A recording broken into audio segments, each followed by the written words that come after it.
வங்கிக்கு புதிதாக வந்த மேனேஜர் வங்கியின் கணக்கு வழக்குகளை சரிபார்த்துக் கொண்டிருந்தார். அதில் ஒரு அக்கவுண்டில் மட்டும் தினமும் 1000 ரூபாய் போடப்பட்டு வந்தது. ஒரு நாள் கூட தடையில்லாமல் அந்த கணக்கில் போடப்பட்டு வந்தது. இடையில் ஞாயிறு போன்ற விடுமுறை தினங்கள் வந்தால் அன்றைக்கும் சேர்த்து அடுத்த வேலை நாட்களில் அந்த கணக்கில் சேர்க்கப்பட்டு வந்தது கண்டு அதிசயித்தார். கேஷியரை கூப்பிட்டு யாரையா அந்த ஆள் என்று கேட்டார். தெரியலை சார், தினமும் காலையில் 10 மணிக்கு டான் வருவார், பணத்தை போடுவார், போட்டே இருப்பார். ஆள் கொஞ்சம் சிடுமூஞ்சி மாதிரி இருக்கிறதால நாங்களாம் யாரும் பேசுவதில்லை சார் என்றார். மேனேஜருக்கு இப்படி ஒரு கேரக்டரை சந்திச்சே ஆக வேண்டும் என்று பெரிய ஆவலாகவிட்டது. அடுத்த நாள் காலையிலேயே வந்து காத்திருந்து அந்த நபர் வந்தவுடன் பக்கத்தில் போய் பேச்சு கொடுக்க முயன்றார். அந்த நபரோ இவரை கண்டு கொள்ளாமல் போய்விட்டார். அவர் புறக்கணித்ததும் வங்கி மேனேஜருக்கு அவருடன் பழகி அவர் ஏன் தினமும் 1000 ரூபாய் வங்கியில் போடுகிறார் என்றும் கண்டுபிடிக்க வேண்டும் என்று பெரிய வெறியே ஆகிவிட்டது. தினமும் பணம் செலுத்தும் இடத்தின் அருகே நிற்பது சிரிப்பதுமாய் இருந்து அந்த நபரும் லேசாக புன்னகைக்க துவங்கியிருந்தார்.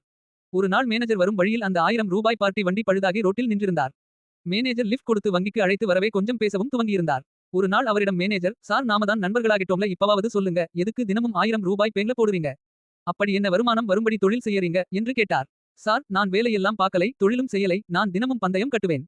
அதுல எப்படியும் ஜெயிச்சுருவேன், அந்த காசுதான் சார் அது என்றார். மேனேஜருக்கு நம்ப முடியவில்லை. அது எப்படி தினமும் ஒருத்தன் பந்தயத்தில ஜெயிக்க முடியும், இந்தாளு பொய் சொல்றான் என்று எண்ணிக்கொண்டார். அவரின் முகமாற்றத்தை கண்ட அவன், சார் இதுக்குதான் நான் யாரிடமும் இந்த பந்தய மேட்டரை சொல்வதில்லை என்றார். அப்படியும் சந்தேகமாய் பார்த்த மேனேஜரிடம், சரி சார், நாம 2 பேருமே இப்ப ஒரு பந்தயம் போடுவோம், நான் ஜெயிக்கலைன்னா பாருங்க என்றான். டென்ஸாகிய மேனேஜரும், சரியா பந்தயத்துக்கு ரெடி என்னையா பந்தயம் அன்னாரு.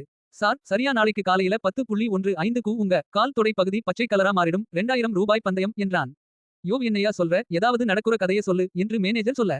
பந்தயத்துக்கு வருவீங்களா இல்லையான்னு கட்டன் ரைட்டா சொல்லுங்க சார் நு கேட்டான். சரி நு ஒத்துக்கிட்டார். காலையில வருவேன், உங்க கால் தொடை பகுதி பச்சை பசேல்னு மாறியிருக்கும் 2000 ரூபாயை எடுத்து வைங்க என்றபடி சென்று விட்டான். மேனேஜருக்கு எப்படி இவ்வளவு தைரியமா பந்தயம் கட்டுறான் என்று ஆச்சரியம். அவன் போனவுடன் முதல் வேலையாக பாத்ரூம் சென்று தனது பேண்டை அவிழ்த்து கண்ணாடியில் முன்னும் பின்னும் தொடை பகுதியை பார்த்தார். அது வழக்கம் போல் கண்ணங்கரேல் என்றுதான் இருந்தது. இருந்தாலும் அவருக்கு இருப்பு கொள்ளவில்லை. அரை மணிக்கூர் முறை பேண்டை அவிழ்த்து பார்க்கவும் போடுவதுமாய் இருந்தார். விடிந்தது. முதல் வேலையாக அதை போய் பார்த்தார். இப்பவும் அப்படியே கருப்பாகவே இருந்தது. நம்ம கால் தொடையாவது பச்சை கலராகிறதாவது என்று அவரை சமாதானம் சொல்லிக்கொண்டே குளித்து அலுவலகம் கிளம்பினார். எங்கே பஸ்ஸில் உட்கார்ந்தால் எதும் செட்டப் செய்து நிறம் மாற செய்து விடுவார்களோ என்று எண்ணி நடந்தே போனார். 10 மணி அலுவலகத்துக்கு 9 இக்கே வந்துவிட்டாலும் 10 நிமிடத்துக்கு ஒரு முறை போய் பார்த்து உறுதி செய்தபடியே இருந்தார். இன்னைக்கு அவனை ஜெயிச்சு 2000 ரூபாயை வாங்கிடணும் என்று ஆவலோடு காந்திருந்தார். சொல்லி வைத்தாற்போல் சரியாக 10:15 அவன் அந்த அறைக்குள் நுழையவே வேகமாய் சீட்டிலிருந்து எழுந்து தனது பேண்டை கழட்டி நின்று, இந்தா பார்த்துக்கோ, அப்படியே கருப்பாதான் இருக்கு என்று முன்பக்கத்தையும் பின்பக்கத்தையும் காட்டினார். அவன் உடனே அருகிலிருந்தவனிடம், நீ என்னமோ பேங்க் ஆபீசர், பெரிய மனுஷன், அப்படியெல்லாம் செய்யமாட்டருன்னு சொன்ன, இப்ப என்ன சொல்லுறே, எடு 3000 என்றான். அப்போதுதான் கவனித்தார் பந்தயக்காரனுடன் வேறு ஒருவனும் வந்திருந்தான். அவனும் மேனேஜரை முறைத்தபடி 3000 ரூபாய் எடுத்து நீட்டினான். அதை வாங்கிய பந்தயக்காரன் 2000 ரூபாய்களை மேனேஜரிடம் நீட்டி, உங்கிட்ட கட்டின பந்தயத்தில நான் தோத்துட்டேன், ஆனா இவன்கிட்ட கட்டின பந்தயத்தில ஜெயிச்சுட்டேன், 1000 ரூபாய் லாபம் என்று வழக்கமாய் பணம் கட்டும் கவுண்டருக்கு போய்விட்டான்.